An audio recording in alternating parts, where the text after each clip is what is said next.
It is always a distinct pleasure to have the voice of the NBA, at least one of the two voices. I feel like there's two people that can claim that title. Mike Breen's an obvious one. Bang! And then there's Mark Jones. He was calling Warriors games in the NBA Finals in 2022 on ESPN. That alone should endear, anyone who considers themselves a member of Dub Nation forever to the voice that is Mark Jones. He's going to join me next. I also want to quickly add, I'm moving. I don't know. I'm guessing all of you have experienced going through a moving from one house to another. It's an absolute nightmare. It's one of the most unpleasant experiences on the planet. I'm about to embark on it. So this might be the last time you see this set. I might have to go on vacation and take off a week or so. So this might be the last time you see me in this set.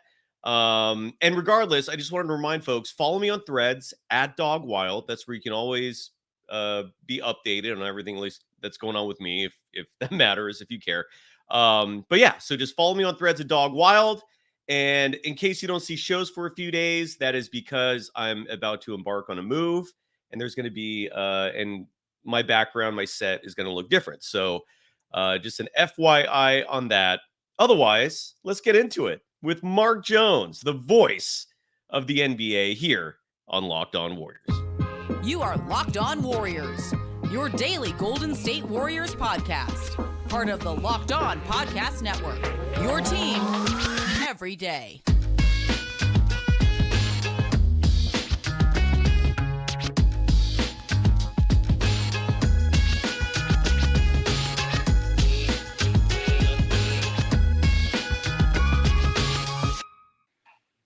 Thank you for making Locked On Warriors your first listen every day. We're free and available wherever you get podcasts and on YouTube. We're part of the Locked On Podcast Network, your team every day. Today's episode is brought to you by Gametime. Download the Gametime app, create an account, and use the code Locked On NBA for $20 off your first purchase. Terms apply.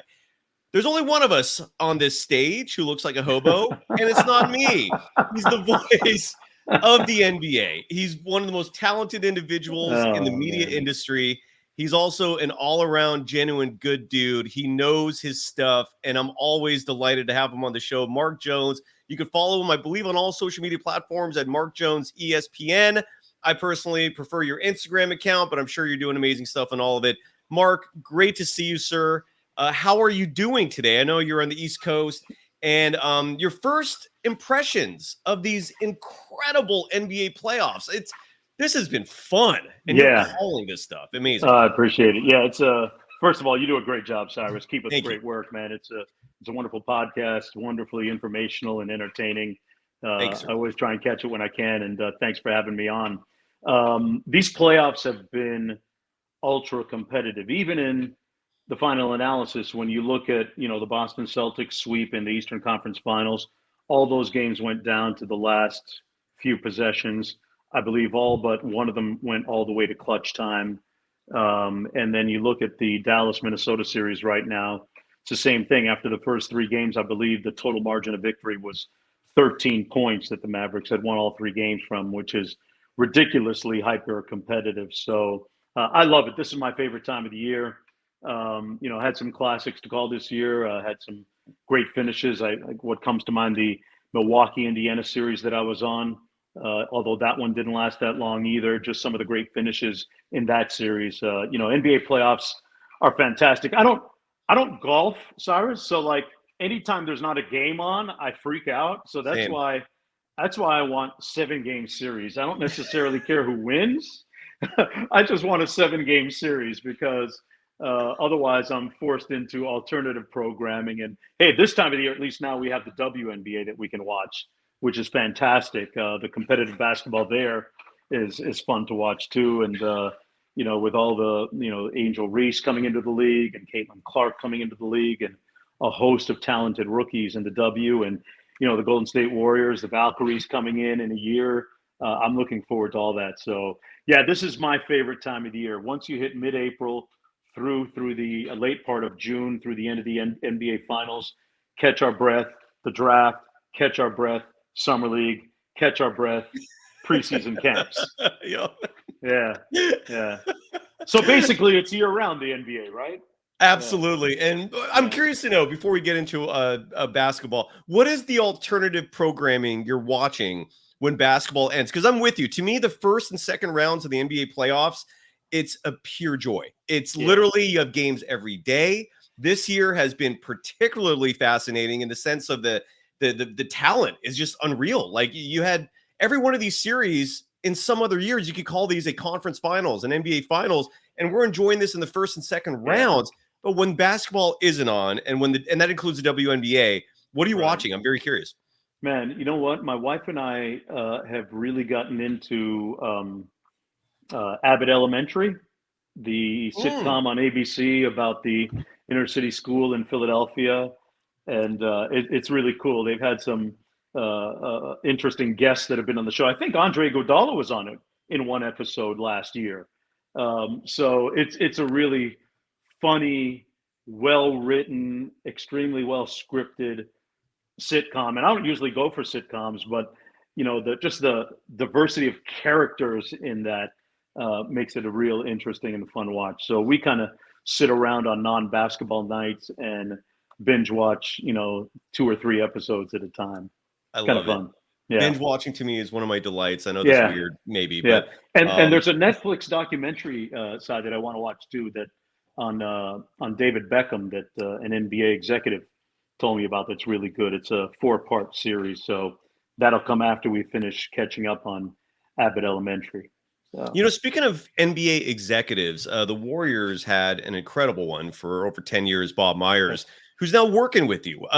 Every time he talks, my ears always perk because he's revealing in a lot of these attributions his own insights in terms of previous evaluations of draft picks. He's really opening up to the world what goes on in his mind, and that always just fascinating. That always intrigues me. What's it been like working for him? I know your paths don't cross that often, but your thoughts on Bob Myers as the broadcaster for your network, ESPN. Yeah, just to echo what you said, I mean, some of his insights, particularly when he's in the studio, I feel he has a little bit more time to expound on some of the dynamics of the decision-making process on certain players and contract terms and lengths and renewals or not.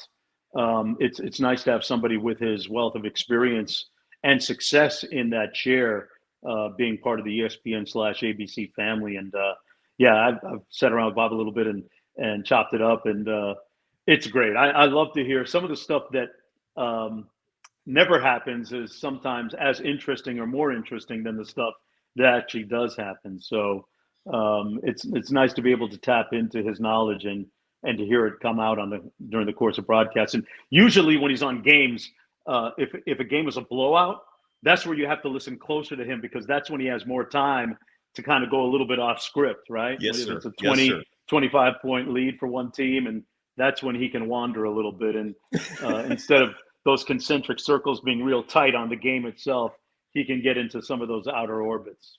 I was thinking the exact same thing. You read my mind in terms of the blowouts when he's a color commentator, because he starts, and those ramblings are maybe the most interesting part of the broadcast. It's a treat every time I hear him. I feel like that was a nice grab by your network to hire him and bring him in. I hope that continues. Rewinding a minute or two here, you brought up the Milwaukee Bucks, and I would be remiss if we didn't talk at least some Warriors here while I have you. Sure. And this is probably a pipe dream. This is probably nothing more than a fantasy, but my dream target for the Warriors is Giannis Antetokounmpo.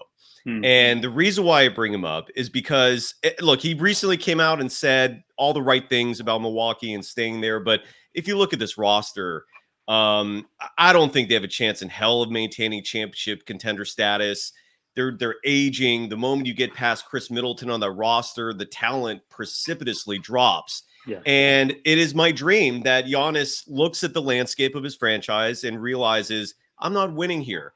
And I feel like the Warriors have the best trade package in terms of ready to go young talent in addition to first round picks to get him. Again, this is just a dream, but is there a tinge of reality to what I fantasize for, or am I just completely on drugs? Your thoughts, sir?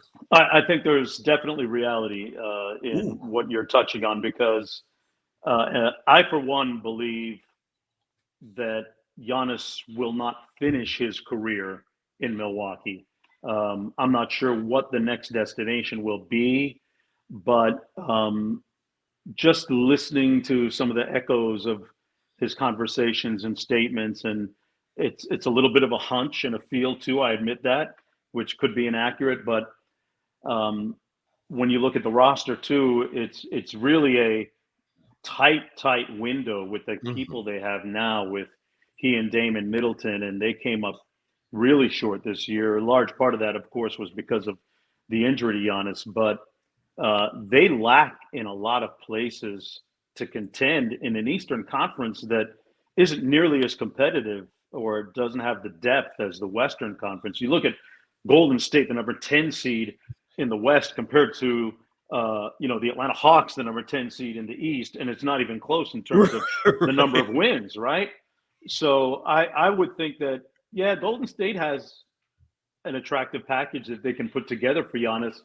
And I think it's a place like Golden State, a metropolis like San Francisco, a metropolis like New York, a metropolis like Miami that could ultimately lure him out of Milwaukee.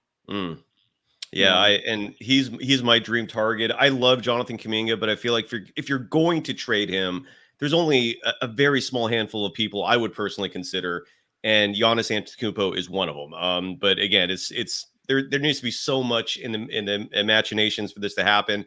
Regardless, Mark, stick with me, please, because we got to pay some bills here. We got plenty more with Mark Jones, the voice of the NBA, and you hear him regularly on ESPN. A lot more to come. And foremost, though, let's give some love to our one sponsor for this day, and that's Gametime. Mark, summer's here. You just mentioned you're about to have some downtime. What do you do in the summer? Like, do you go to events? You mentioned you like to binge watch. I'm a total homebody, so I'm with you. But do you ever go out there? Do you see baseball games, concerts? What's the summer like for Mark Jones? Yeah, I told you a little bit earlier. My life is basketball. Basketball is my life. Earlier today, I was in the gym watching Jeff Green, Alex Len, and a couple of NBA players work out at Stan Remy's gym here. It's about 15, 20 minutes from my house in Miami. And Ronnie Taylor has a gym where a lot of NBA guys work out and play as well. The 5-on-5ers are starting to ramp up in earnest now that guys are starting to come back into town and settle back into their South Florida residences. And I sit around on the sidelines. So I'm the guy at the barbershop that goes to the shop but doesn't get my hair cut. I just hang around. I love that. That's me in the summertime. Yeah. Watching NBA guys work out. Yeah. No, I absolutely love that. And that's one of the many reasons why you're so knowledgeable. You always drop these incredible nuggets during your broadcast. I pick up on all of it and I respect it. But regardless, if you're out there this summer and you want to go see sporting events, there's a lot of basketball games going on, concerts, theater. There's no better place to get tickets than Gametime. Simply because you get a view of the seats, a perfect view of the seats that you're contemplating buying on their app or their website.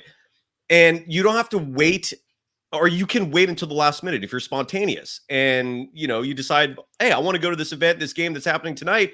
They have an incredible inventory.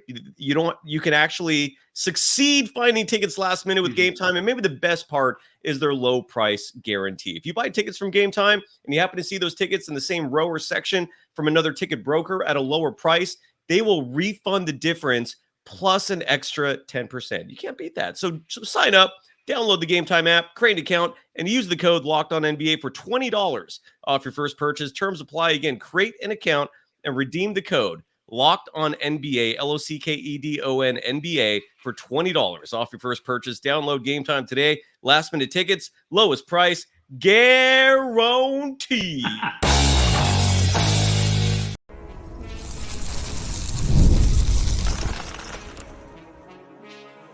You are Locked On Warriors, your daily Golden State Warriors podcast. Part of the Locked On Podcast Network, your team every day. Do you watch Fox Sports or ESPN on your TV all day, but you have to turn down the volume with all the shouting going on? Make the switch to Locked On Sports today. It's a free 24/7 sports streaming channel programmed for you every day to bring you the biggest stories without all the screaming. Locked On Sports today brings you can't-miss analysis, opinions, and news, streaming 24/7 on YouTube or the free Amazon Fire TV channels app, part of the Locked On Podcast Network, your team every day. Make sure you follow the voice of the NBA, Mark Jones, the talent. And when I say talent, I mean that, and then some with you, sir. I hope you're okay with the compliments. It's genuine, though. I mean, I appreciate it. My heart. And one more tag side. I'm going to go on the Gametime app and try and get some tickets for the Florida Panthers game against the New York Rangers. The arena is 10 minutes up the street from me here in South Florida. So one more step to the Stanley Cup championship on the way. I'm going to use Gametime to get some tickets. There you go. Gametime will love that and have fun. I mean, that to me, as a spectator, and I don't know if you agree with me or not, but hockey to me is the best to watch in person, right? It's incredible. So have fun if you go and follow Mark Jones on all social media platforms at Mark Jones ESPN, including Instagram, Twitter, you name it. Mark, these Western Conference Finals thankfully were salvaged last night. The Minnesota Timberwolves prevented a sweep, and it's conjuring up aspirations of being the first team to come back from a 3-0 deficit. But besides that storyline, besides that narrative, is the fact that Kyrie Irving has become a sort of a reclamation in a lot of people's eyes. He's playing phenomenal basketball. I'm curious to know what your thoughts are, though, about the fact that a lot of people are out there suddenly claiming that Kyrie's turned a leaf or that this is a different person now. What are your thoughts on the whole discussion around Kyrie? Yeah, I've always been a huge Kyrie Irving fan. His talent is unimpeachable, right? It's unassailable. People had some questions about his motives and his character in Brooklyn. I'm not sure that Brooklyn had the correct kind of infrastructure around him and the climate for him to be successful. Knowing Kai a little bit, knowing a lot of people in his tight circle, knowing his father, Dredrick, some, I'll tell you this. I know that Kai at the time was in the midst of and still is in the midst of a kind of spiritual awakening, a special type of growth of faith and finding out who he is, what he's all about. We saw it the other night, paying tribute to his indigenous heritage on the mom's side of his family. And I think with some of his statements in the media that I think were misconstrued because of what our conventional, quote unquote, view of his story is. Kai's view is a little bit different. And sometimes the different view is the non-popular view, although it might be the true view of history. So I think it's great to see him play the way he is.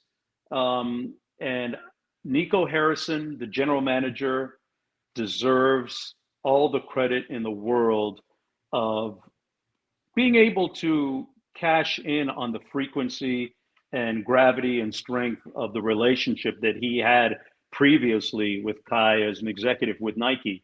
And what a masterstroke. I mean, to see what it's developed into now. And Kyrie is in a very happy space right now as a father, as a partner, and he is just blooming. And I don't even think we've seen the best of him yet. I mean, he's still getting better. Even more so than the sidestep 3 against the Golden State Warriors to win the NBA championship.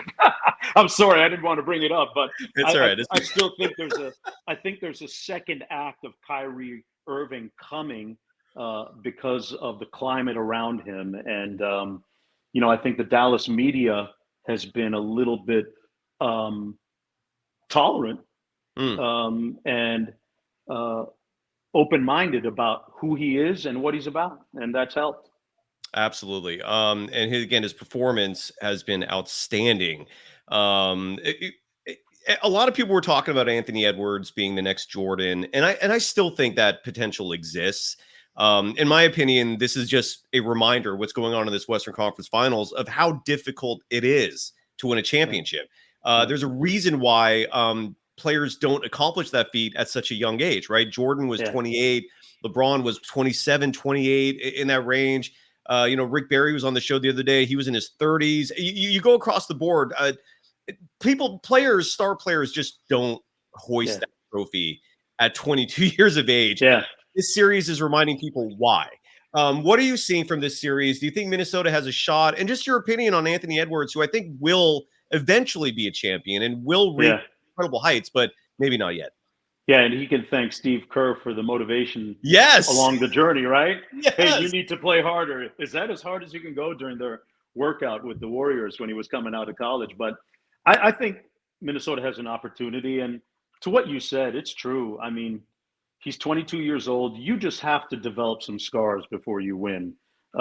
It's a question of how many. I mean, look at Luka 2 years ago, swept out of the Western Conference Finals by the Golden State Warriors at, what was he, 23, 24 at the time? Exactly. Yeah. You know, had just got swept. And okay, Anthony Edwards won't get swept here, but they've got a very imposing hill to climb, a daunting hill to climb to, you know, finish this thing out. And, you know, I've seen in the last couple of years now, the Miami Heat come from, well, they were up 3-0. Boston came back to force a Game 7 in Boston last year in the conference finals, and Miami won Game 7 in Boston, which is incredible. You look at the numbers, I think it's about 78% or 80% of home teams win in a best of 7 series, and it tilted the other way against the odds in that one. So, you know, I don't think there's any reason why Minnesota can't come back, but it's going to rely on,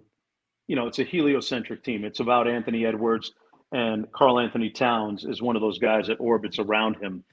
Edwards is seeing a lot of bodies defensively. I mean, there was one sequence yesterday, I can remember it vividly, where he had the ball on the wing in the slot and drew a double team. He beat the double team, got into the paint, and you had Gafford stepping up, and it was another player from Dallas helping off the strong side corner, which you never do, helping off the strong side corner. So he had 4 bodies, and he sprayed it out to the wing for a 3 that Cat was able to cash in on.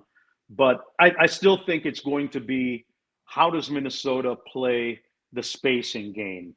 Because in the one sequence, they had Kyle Anderson, who's not a spacer, Rudy Gobert, who's not a spacer, on both short corners on the opposite sides of the lane, and then Cat on the wing.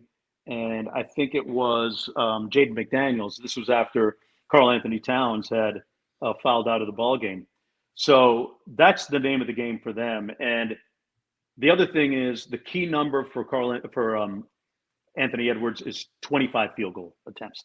If he doesn't shoot, I think he's got to shoot the ball at least 23 to 25 times a game, even if he's hunting shots, because if he's stressing the defense, stressing those double teams, activating the blender, right? Getting Dallas in rotation like rotisserie chicken, now you've got a shot, right? Now you've got a shot. And that's what they were able to do last night at the offensive end, you know, because their defense has still been performing pretty well. But their offense is what has bogged them down a lot of this series. Absolutely. And sorry for laughing. It's all good, man. You dropped so many. You're brilliant. You're brilliant at what you do, man. You know, Draymond Green has been in the broadcast booth, and he's been riling a lot of people up for the simple fact that there is clearly a bias there. I don't think the bias is against Minnesota per se. Maybe it is, but I personally don't think so. But clearly, Rudy Gobert. Right. That is a bias. That is a person that Draymond has very deep feelings toward. We all remember the headlock incident resulting in the suspension. Hey, that was a misdemeanor. But what are your thoughts on that? Do you like Draymond in the broadcast booth? Do you think it's inappropriate? He's got fantastic insights. You know, I think when you hear his opinions as it pertains to Rudy Gobert / Defensive Player of the Year, you've got to dilute it a little bit and take some of the vitriol out of it.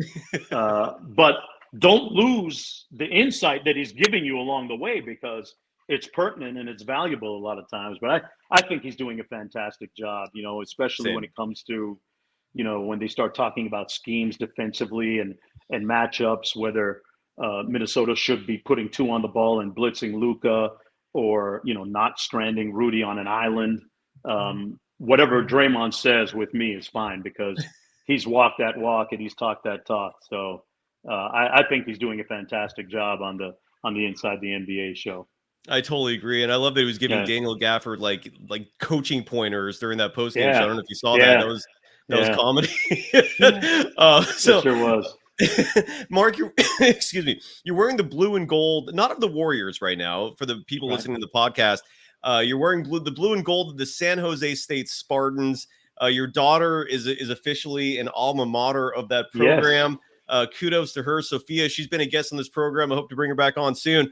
Tell me about your daughter, man. Sophia played for the team. Yes. As a dad of someone who played Division I college basketball and who I'm guessing is aspiring to follow in your footsteps as a broadcaster, describe that experience for the audience, please. Man, the last 4 years have been an incredible journey with my daughter, Sophia. From 2020, moving her into her dorm, the team, the women's basketball team, having to relocate to Phoenix, Arizona, and play games from there. Her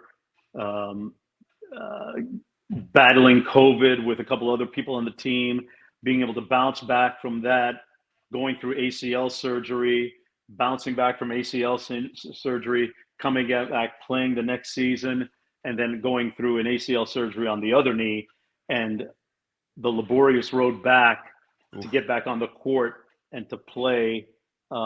She is as tough as any professional or collegiate athlete I've ever met. I'm not just saying that side because she's my daughter. To come back and to make it to the court, and it didn't happen without a lot of tearful FaceTime calls from Sophia back home to dad and mom. But she was able to get across the finish line. I'll tell you how great the NBA fraternity is. I have to share this story with you. Please. Through a mutual friend, Jamal Murray, who also had an ACL injury, found out about my daughter's last couple months of rehab and her struggles through it. And out of the blue, he FaceTimes her and had a great 20-minute FaceTime call with my daughter and encouraged her and had a lot of relatability about their common experience in battling back from ACL injuries, some of the doubt that he went through, she related to, and vice versa. So that was integral. That was important in getting her across the finish line. And I know he's a rival in the Western Conference, but nobody can say anything bad about Jamal Murray for me from here on in. Being able to help my daughter across the finish line like that. No, what a thoughtful act on his part. And he struggled with that ACL injury too. So I know he understands. That's incredible. That's a great story. Yeah. Makes me love Jamal Murray. Sorry, go ahead. Yeah. No, she made it across the finish line, man, and walked the stage on Friday, and picked up her degree in communications, broadcast journalism, and did it summa cum laude. It wasn't like me when I graduated. They said, "Thank you, Lodi." It was different. I threw my hand up with that C+, with that C+, that 2.5.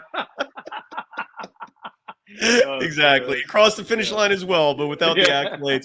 I'm totally with you. From my undergraduate degree, I was the same. And Sophia was my student, a journalism student at San Jose State, and she was exemplary. I taught like AP style writing. She picked it up immediately. I could tell right off the bat that the progeny fit the mold, and then some. Kudos there. You know, a lot of people don't know, and congrats to Sophia as well. I hope to bring her back on the show soon. A lot of people don't know this about you, and that is that you're the voice of the Sacramento Kings.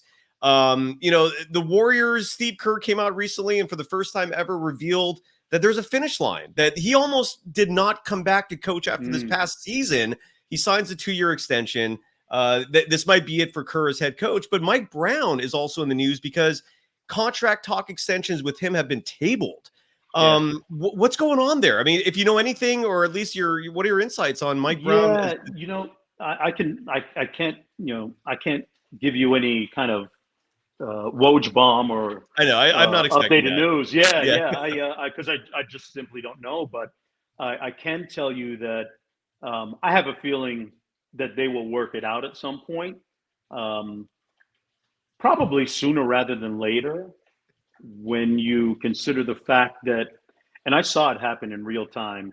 Year one was a total alchemization of a moribund franchise that hadn't been to the playoffs in 16 years.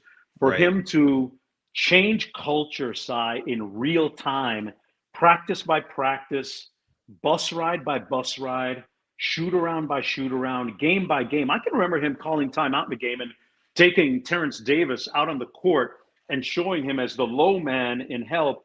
You had to be drawn all the way over and up higher above the restricted area circle. And he's teaching during the game while the rest of the team is waiting to hear from him. That's how you create accountability. And he did that in year one, took it a step further in year two. And you look at the defensive improvement in the Kings franchise from 25th in year one to, I believe we ended up 14th or 15th in year two. That speaks volumes about what Mike Brown's coaching is worth on the open market. And you look at what Frank Vogel just signed for, you look at Doc Rivers, what he signed for, you look at Monty Williams, and Ty you look Lue, at just got the Ty extension. Lue. Yeah, he just got a bag. So, you know, in the words of the famous actor in The Wire, the price of the brick is going up. You know what I mean? You don't want to wait too long. That's why you're the best, man. And I bring up Mike Brown partly because, like you said, before he joined the Kings, that was a moribund franchise. He comes in, turns it around immediately, and I guarantee if the Kings don't appreciate him, the Warriors will want to snag him up immedely if he becomes available. So curious to see what happens there with the Kings, your team that you call almost all 82 games. Yes. Mark, I know you're a busy person. I'm gonna let you go. Anything you'd like to promote before we call it a wrap today?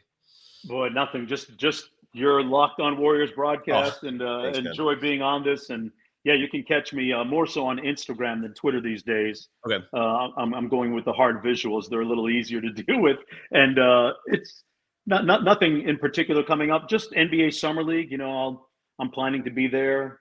Planning to be at the California Classic. Of course, the Warriors are in it. The Kings are in it.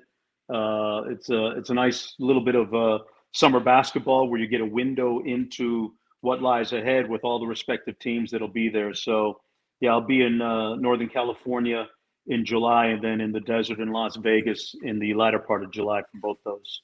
So catch me there.